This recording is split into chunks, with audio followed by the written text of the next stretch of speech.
Um, the impetus for me reaching out to Mia to do this conversation today was started for me in 2001, my very first trip to Trinidad. And I was fortunate enough and honored to play with Phase 2. And I was there for 3 weeks and doing the workshopping a piece of Boogsies from start to finish, then performing it. And then I went home and I just kept thinking like, wait a minute, what just happened? Like there were all of the amazing cultural experiences, all of that stuff. But I went home and I had no access personally to Boogsies music. Like I couldn't tell my friends like, hey, this awesome chart, Do What You Want, is amazing. Like you should play it. And there just wasn't the infrastructure in place, or the mechanisms weren't in place yet for that to happen. And it really broke my heart as a 19-year-old or as a 20-year-old in college, just being like, what? Okay, all right, that's a problem for me personally. Whether it's a problem for Boogsy, I won't speak for him, but for me, just telling people about this stuff, that was a big barrier to being able to spread the word. But that conversation, the other times I went back to Trinidad and then getting involved in the Brooklyn Steelpan scene, which all of you are familiar with on some level, the same thing was happening there. And now I'm like 28 years old and getting to my 30s and starting to be like, why is the same thing happening? And why do I still have this thing in my head? Couple that with my experience in So Percussion, which is a contemporary percussion group based in Brooklyn. We were 4 grad students at Yale playing weird avant-garde experimental contemporary percussion music that basically has no mass appeal whatsoever. We play a show and it's like, we're glad if 200 people show up. I mean, panoramas for like thousands of people. And like, there is a mass appeal there that the percussion world just doesn't have, or the contemporary percussion world doesn't have innately built into it.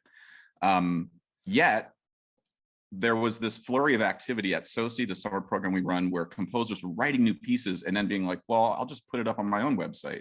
Oh, you're doing that? Well, what if we combined our stuff and we started getting it out? And then what if we went to PASIC and had a booth where we sold all these? And all of a sudden, like in the last 10 years, there's been this massive publication push in the contemporary music world. And there are many things that come from that. One is just visibility by composers who, you know, folks just wouldn't hear about otherwise. Videos get posted up, and so I saw this movement in the contemporary percussion world, and so for the last 10 years, I've been like, okay, this is ripe for the picking for the pan world. And then Mia with the PanNotation, there's other organizations that have been slowly putting stuff out.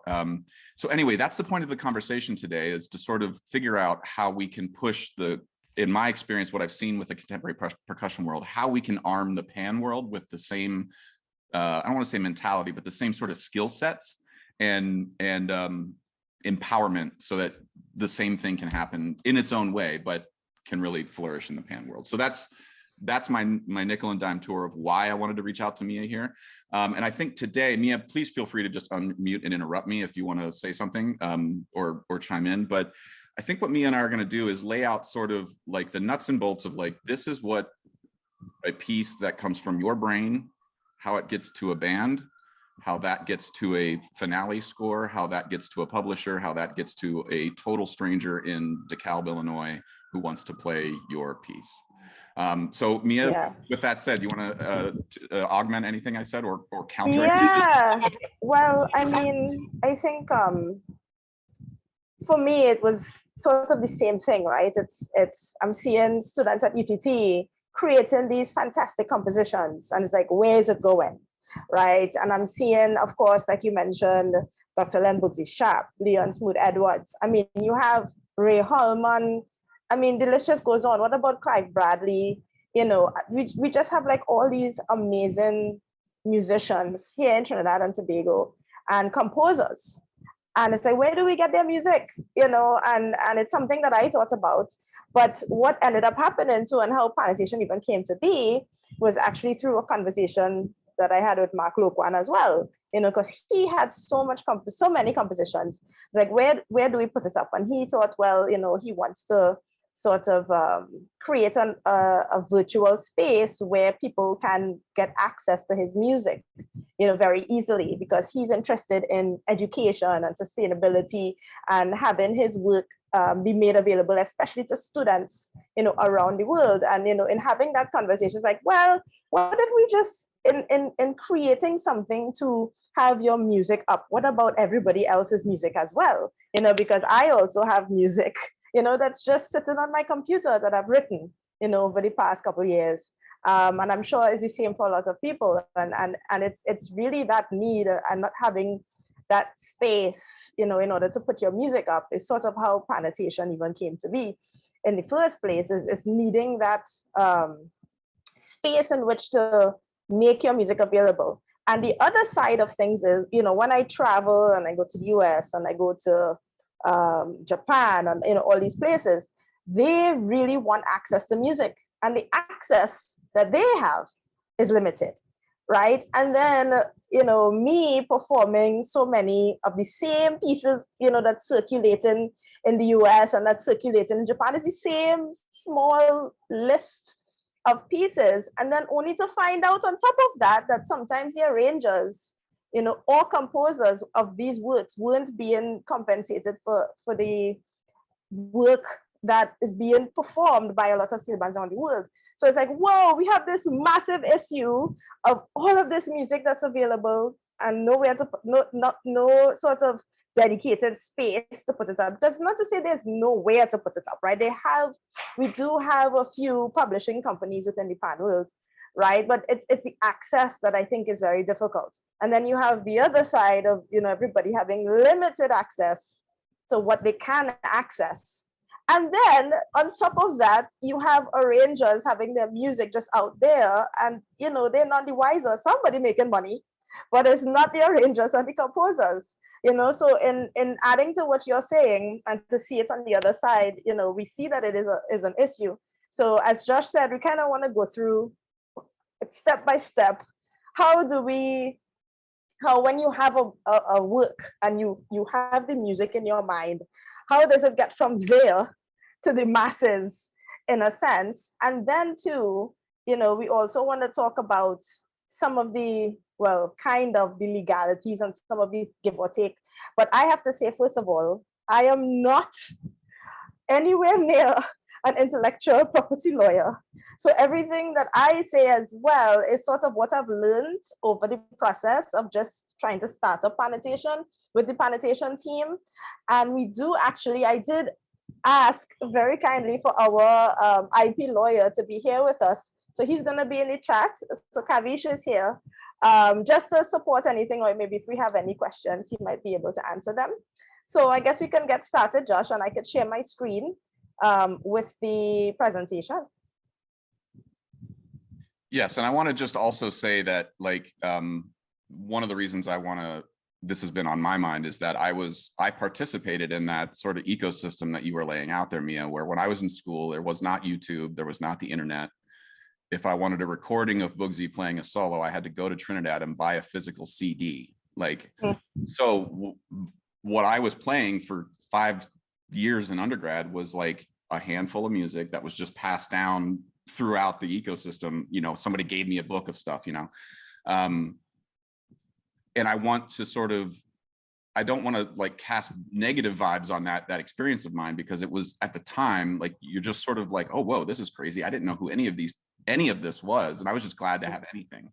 But now we're in a different time, and now the access is there and the information is out there, and we need to be more responsible about it. So I just wanted to say that up front, that I'm sort of copping to my own bad ignorance in the past to this stuff. And so this is really important. All right, so the first step that, in my experience, and I've done a fair amount of drilling with panorama steel bands, and we're going to kind of keep this specific to steel band work here, but in my experience, watching a piece come from someone's brain to a steel band, and Mia, you've done this a million more times than I have, for sure. I see that, I like to think of that process as the workshopping process. Like, you're not ever sure if you've got the final product. Things are being changed right up until the day of the performance. On the drag, sometimes the arranger is making changes, right? Once the piece is performed, then basically you've got this thing that existed, and was only able to be translated orally. And when I say only, that's how the bulk of the music is translated in the steel band world, in my experience. There are bands obviously that do hand out sheet music and teach it that way, but by and large, and this happens in the contemporary music world too. There's stuff is in your head and you work stuff out a lot. That is the first step to getting your product done, is that.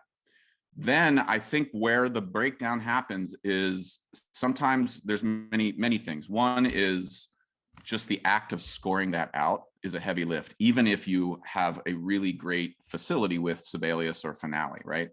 Like sitting down and being like, all right, oh my God, now I have to score all this out. That I think is kind of the first maybe hurdle for a lot of folks, is this, and I say the term music literacy not as a like value judgment, because I also personally like, does Bugsy Sharp read music? Does that matter? No, right? So that's a belief I hold strongly. So this is where I think as an arranger, it's important to ask yourself a question. How do I do this? What is that step? And so for me, maybe we can lay out a few options here where if you've never scored anything out, well, there's many options actually. One, you could physically write it out on pen and paper. That is sort of an old way of doing it, but there are results that come from that you don't get by putting it into Finale. Like there's a weird organic thing that comes from physically writing everything out. Sometimes that's easier. You don't have to pay for a subscription to Finale. You can actually sit down and do it. And then once you get that, you can hand it to somebody who can engrave it and put it in for you. But maybe that's a first step. There's online options called MuseScore, which is I see a lot of students sort of go to that first because it's a free sort of workstation online. And that's a good sort of way to be like, how does this work? How does MIDI work? How do you are the key, like what is a key command? Like, holding the command period gets you a quarter note or whatever. Like those sorts of weird skill sets are nice to work on MuseScore because it doesn't cost you anything. But the limitation with MuseScore is that you sort of, I don't even know if you can save anything, maybe you can, but you sort of bump up against walls where like, oh, I can't print out parts, I have to pay for that. Oh, okay. Like it gives you just enough to be dangerous, but then you're sort of hit another wall. That's a moment where you need to ask yourself, all right, should I upgrade to Finale or Sibelius? And those two programs, Finale and Sibelius, if you've never heard of them or used them, they're kind of like the industry standard for, everyone from, John Cage, John Adams, Steve Reich, like big composers that you see playing with a New York Phil. The scores they're getting are from Finale and Sibelius, right from the composer. Those programs, though, when you go online, the barrier there is that they're like $500 for a year or $750, depending on what program you decide to invest in. But just to sort of alleviate that a little bit, they do offer student and educator discounts that normally are about half off. And so you can go online and get a really good educator student version of Finale or Sibelius for a drastically discounted rate. And all you need is your student ID. There's no sort of like vetting out process past that. You submit your student ID, they say great, and you can sort of download those. And they're very powerful. Like you then have the ability to make parts and all this stuff. But there's a bit of a learning curve there. You have to get in. And I think you could probably speak to this. Like first time on Sibelius or Finale, learning those key commands, like there's an exponential growth, right? Like in your learning. Yeah, I mean, well, for me, Finale was the program that I had when I attended Northern Illinois University. So it was kind of like I kind of got pushed into the deep in a sense, because once I became a graduate assistant, then it was, the expectation was that you were supposed to score music, whether it's for the late Dr. Cliff Alexis, or whether it was for Liam Teague, who used to actually, I don't know if he still does this, but he used to score everything by hand and sort of hand it to us. And then we were supposed to, put it into the software, Finale software, and then, sort of divide all the parts and, but it is a huge sort of learning curve. But once you get to know it, it's very fast. I mean, once you know all the shortcuts, once you know how to use your keypad, and if you have a keyboard, all these things become very easy. And I'm somebody who uses Finale a lot. So it's sort of like a language, the more you use it and the more you get to know how to use it, the quicker things get. And I think what sometimes turn people off is that starting process is like when you start, you realize you're not moving very quickly. And then I think sometimes that process sort of slows people down, or they feel like, oh my gosh, well, this is, this is too much. I don't want to do this. I'm going to get somebody to do it for me. And there are people who can do it for you. But it's really sort of, if you want to do it for yourself, it's really for you to kind of push through that learning curve. And I promise you, and as I tell my students, I promise you it gets easier, once you continue using it. But Finale and Sibelius and these programs are really good to use. And what I really like about Finale in particular, and I don't know if Sibelius does this as well, is when you actually purchase the software, you get a certain amount of users. So like you can, or devices. So it's like I can have it on this computer and that computer, and I don't know if you're supposed to lend this out, but it's, you can have multiple devices on it. And then too, you kind of, once you have it, you have it. As far as I know, they don't force you to update. So once you have it, it lasts for a while. So this part of the process, I think, sometimes becomes the wall for some people. And I mean, I guess we can go into now, some people who are around who can do this for you, who are very quick at it and can get it done in a very short space of time. And those people are out there. Yeah, I would say let's move on to that. But I would say too, just to reinforce something you said about the learning curve. I mean, I think of it as like learning to run or lifting weights or brushing your teeth. Like, you don't just brush your teeth one day. Right? Like, you have to do it every day, and then you have a mouth full of healthy teeth your whole life. And, if you're lifting weights, you don't start off bench pressing 400 pounds. You start off with the bar, and it feels embarrassing. And you're like, this is really, am I ever going to, and then 2 years later, you're bench pressing 300 pounds. Like, right. It's the same process with Finale. So just trust that a little bit. But yeah, so if that feels initially like a massive barrier and you want to sort of save some time, you can go to someone who's a transcriber who will take a recording of whatever you have. Let's say you have a panorama and you went and you recorded all the parts individually with a click track or something, or with just tapping a simple time, and gave somebody like Mark Loquan, and Mia's going to give you a list here. What would they do with that, Mia? Yeah, so we do have some transcribers who are out there, and I didn't really get permission to mention their names, but I think it'll be fine. Because they've told, these people have shared their interest in being transcribers for PanNotation. Because we do have, that is one of the major issues, having people get their music scored. So once you record your music, whether it's a panorama arrangement, whether it's for a small ensemble, whether it's a solo piece, and once you have that recorded and it's very clear where the beat is, it becomes very easy for that transcriber to listen to it and actually put it to score. And some of those people, and I see some of them actually in the chat, I'm going to big up Yuko Asada here, who is super fast at this. I mean, it's like, if you need someone who's fluent in transcription, she's one. Natasha Joseph also does a really, really good job. Vanessa Headley, we have Kareem Brown, Can Cordes also from Antigua, also showed interest in becoming a transcriber. I also do transcription as well. So there are people out there who have put in the bench pressing time, like you've been saying, Josh, and who have put in these sort of years of experience with not just how to use the software, but also how to use your ear very well. Because it's one thing if you're able to score it, and the other thing to actually be able to hear it very clearly, especially when it comes to the playing of chords and stuff like that, making sure the notes are in the right octave. So those are things that can become difficult if you're not used to the transcription process. But that's why there are transcribers out there. And with the transcription process too, there's a cost to that, or a fee to that, and then it sort of depends on the transcriber.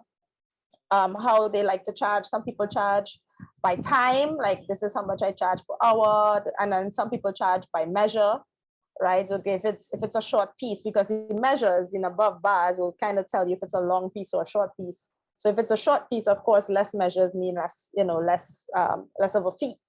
So there are transcribers that are out there to help you cross that barrier of getting your music up online or on a site for purchase. Yeah, and I would say too, I appreciate you bringing up the cost here too, because and I sort of want to say this with everything we say, like the cost of finale and Sabate, like those are barriers too. I mean, money doesn't grow on trees, especially now with all the inflation and everything going on in the world. But I think that said, I would say try real long and hard to think of like, oh man, I'm going to pay this transcriber this amount of money. Think of it more of an investment in yourself. Like that, you know, you reach out to Concordis is a lovely person. He's one of my favorite people on the planet. But you're not investing in Con. Like Con is sort of doing work on your behalf so that you have power after that. You're going to pay Con once, and then maybe you go back to him again and you have a relationship with him your whole life. And that is then worth it in itself, like that you have this working relationship with a new colleague. But if you find out like, oh man, that was $150 to get this 5-minute piece transcribed because it was really hard, think of that as like a one-time investment that will hopefully, if you keep following up on it, will return on itself over time. Maybe not within a week, maybe not within a year, but if you keep at it, it will return on itself. And also too, I think a lot of schools don't underestimate how like if you walked into your school's financial office and we're like, tell me about every funding opportunity for students, every grant, every little thing. And if there's $150 grant that you can apply for, that is just an email you send to somebody that pays Con for that work, like till the soil and don't leave any stone unturned when you're trying to think about this stuff. But so you've got your transcriber, now you've got your score. Let's say that you've jumped those hurdles and you've got now this PDF in your hand of your music. Now what the hell do you do with it? There's a million options here too that also come with various levels of investment from the other side, the other coin of that you're working with. The first route you can go is total self-publishing. Like you are gonna just do it on your own. You could do that only by word of mouth. And that's going to get you so far. It's going to probably keep you within a local sort of scene and your music will get sort of circulated that way. But then if you advertise, or if you're like, hey, I'm going to start a website, and you can go to Squarespace, there's a bunch of other different hosting sites that charge like $23 a month. And you can put up, if you go to Mia, am I able to share anything here? Yes, let me stop my share. Sorry about that. I just want to share a few sites that show you a little bit of what I'm talking about. So this is a website of one of those contemporary percussion groups that I was, or a group of composers that I was telling you about. A guy named Elliot Cole started this site and it's called Long Echo Music. This is just, this is all his music with the exception of a few little pieces here by Quinn Collins and Wally Gunn. This is just on Squarespace. There's just a page where you can go down and you click on a piece that you are curious about. There's a little description, some pictures, and then a video. If there's a video performance of it, so when people are shopping, like, oh, cool, I like that piece. And then you can go here, click add to cart. It takes you to a pay site, et cetera, et cetera. So that's Wally, you know, but now Wally now has a little bit more control over just the word of mouth. He can now send this link out online and publicize it online, but he's not getting any outside help from another publisher. It's all in-house. No one is helping him deal with royalties or anything like that. These are all original pieces that he wrote. So like, he's not really worried about that side, licensing something from an arranger or from another composer, but he has 100% control over his voice here. And that is worth something to many people. So percussion does something similar. We have a little shop site on our page. It's just a piece of mind that is really weird and nobody's ever purchased because it's very strange. But there's a little score thing here, a video description, all in-house with So Percussion. If somebody buys a chart for 20 bucks, So takes, I think, like $5 of it, and then I see the rest. So it's a very simple transaction. I'm paid once a year from So, the $43 that I'm owed or whatever it is for my 2 charts, and then we move on. But again, now So Percussion is helping me sort of get my music out there. So there's another organization that I'm involved in that's helping to tell other people about music that I write that has nothing to do with So Percussion. This piece is not a So Percussion piece. This is a Josh Quillen on his own, but So, because I work in that organization, just helps me get the word out. Mau Mau Music now is another site that I've worked. A guy named Rich Maurer started this site years and years ago as sort of similar to what PanNotation is, This is located in the States, where it's kind of like a I don't want to say clearinghouse, but a host site for many different arrangers, where Rich just says, all right, you all can put your stuff up here. Here's the cut. I will deal with all the distribution of your PDFs. Somebody orders a chart. You don't even have to know about it. You're just going to get a check twice a year from me. And I will deal, if there's an issue with licensing that comes up, Rich has to deal with it. It's on Rich's plate to take the responsibility for that. So let's say if somebody, Blacks decides to raise an issue with Kendall here for an arrangement he did of Lego 10 years ago, which, to be clear, I want to put this out there, that's Blacks has all the right in the world to say, you owe me a royalty on that. If that were to come to fruition, Mama Music would deal with that on behalf of Kendall. Or we'd take it down. Like that's the other option that would come up. Mia, do you want to talk a little bit of, the main difference I think between PanNotation and what's happening in the States is that you all take it the next step further and actually do negotiate stuff through cut for royalties for arrangers. Do you want to talk about that for a second? Yeah, so I like that you've sort of presented to what the options are, because PanNotation is sort of similar, but just a little different. So I'm going to share my screen here so you could kind of see the PanNotation site. So one thing that PanNotation does is we care a lot about people being compensated for their work, just because of that little backstory I gave you a little bit earlier, where we are seeing arrangers and composers not necessarily being compensated for the work that they do. So if you see Nyla Blackman's Iron Love, which we have in our library, then COT, which is the Copyright Organization of Trinidad and Tobago, who represents Nyla Blackman, is compensated for the sale of that score, in addition to the arranger. Because what has been happening recently, and what I've noticed, is there are lots of places, well, not lots, but a number of places you can put up your composition, your own work, but it's very limited, your arrangements, right? If you have an arrangement, as in it's an arrangement of somebody else's composition, then that's an issue in a sense, because is Blacks being compensated for the sale of that score? Is Lord Kitchener being compensated for the sale of that score? Is Michael Jackson being compensated? And I think sometimes too, even with me, at least when I was a student, I was just going through music, whatever, not really caring, like you said, Josh, about where you're getting your music and who's being compensated for what. So I think it's very important that we ensure that the composers and everybody has the right. So when your music is up on PanNotation, that all rights and everything has been sorted. And then too, the composers are also compensated.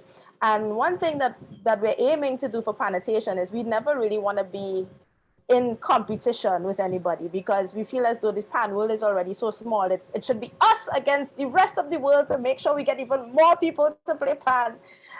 So we have started discussing or having conversations with other publishers to see how best we can even help share the word of the compositions that are published on their site.